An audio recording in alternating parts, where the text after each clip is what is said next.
ಯಾರಿಗಾಗಿ ಪ್ರೀತಿಸುತ್ತೀವೋ ಅವರೇ ನಮ್ಮೂರು.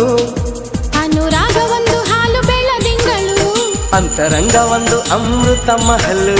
ಒಂದು ಸ್ಪರ್ಶದಲ್ಲೇ ഇരുಳು ಕೂಡ ಹಗಲು. ಇದು ಪ್ರೇಮಿಗಳ ಜೀವನದ ತಿರುಳು. ಒಂದು ಕೋಟಿ ಜನ್ಮ ಬಂದರೂ ನಾನೇ ನಿಂಗೆ ಅಂಕಿತ. ಸಾವಿರ ಕನಸಿನ ಸುಂದರ ಪದಗಳ ಹಾಡುವ ಸಮಯವಿದು. ಮೆಚ್ಚಿದ ಮನಸ್ಸಿನ ಪ್ರೀತಿಯ ಕದ